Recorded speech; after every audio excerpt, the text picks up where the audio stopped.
Binuksan na sa Pampanga ang kauna-unahang ambulatory surgical multi-specialty center na makatutulong hindi lamang sa paghatid ng serbisyong medikal, kundi pati na rin sa early detection ng iba't ibang sakit.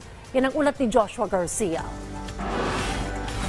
2 taon nang may katarata si Ramon, kaya't hindi na niya pinalampas ang pagkakataon na makapagpa-check out sa bagong bukas na medical facility sa kanilang lugar sa Santo Tomas, San Vicente, Pampanga. Malaki ang kanyang pasasalamat na mas nailapit sa kanila ang mga ganitong serbisyo medikal. Pag ganyan po yung mga doktor dito, masisipag, tuloy-tuloy po yung serbisyo nila. Maganda po. Tapos, hindi na po malayo. Malapit na lang po yung pagamutan. Ngayong araw ay pinasinayaan ang kauna-unahan sa buong bansa na Ambulatory Surgical and Multi-Specialty Center, bagong Urgent Care and Ambulatory Services o BUCAS sa Jose Linga Memorial General Hospital sa Santo Tomas, San Vicente, Pampanga. Mismong ang kalihim ng kalusugan na si Secretary Ted Herbosa ang nanguna, kasama ang ilan pang opisyal ng ospital at ilang tauhan ng lokal na pamahalaan na sina Undersecretary Dr. Maria Rosario Vergere, Congresswoman Ana Bondoc Sagom, Pampanga Governor Dennis at Vice Governor Lilia Pineda. Ayon kay Herbosa, mas magagawa rito ang good public health practice. Sa halip na lunas sa mga sakit na binibigay ng pangkaraniwang ospital, prevention ang ino-offer nito na makakatulong para makaiwas sa mga karamdaman.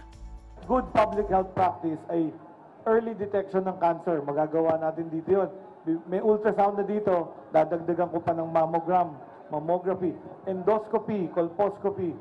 Iba siya, para siyang ospital, pero wala lang kama. So all the diagnostics and imaging of the hospital will be here. So what will that lead to? Maaga nating madadiagnose. Ayon naman kay Dr. Monserrat Choco, Medical Chief ng JBL-MGH, malaking bagay ang lokasyon na pinagtatayuan ng mga naturang pasilidad dahil bukod sa mas malapit ito sa mga nangangailangan, ay accessible din ito sa mga kalapit na lalawigan mula sa Central Luzon. So nakikita namin ito na ito ay magiging kabawasan doon sa load ng aming regional hospital, but it will be nearer. The access to specialized healthcare will be nearer to the people na nandito po sa ating catchment area. So mas mapapadali po ang pagpunta nila.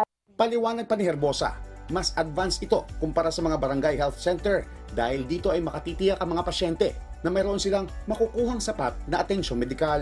Hindi ito kagaya nung dating primary healthcare, barangay health station na healthcare worker, tapos yung doktor, once a week lang. Ito, lagi itong may doktor. So, laging meron ditong family physician that can look at you. So, siguradong may titingin sa'yo.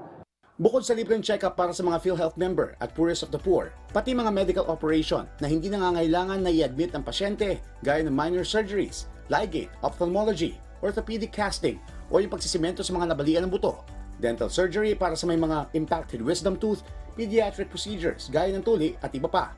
Samantala, ayon pa sa Department of Health, kasalukuyan itong isinusulong ang pagkakaroon ng bansa ng sariling pharma zones para mas mapababa naman ang presyo ng gamot para sa mga higit na nangangailangan. Target ng kagawaran na makapagbukas ng nasa 27 pang pasilidad sa buong bansa hanggang sa taong 2028. Joshua Garcia para sa Pambansang TV sa Bagong Pilipinas.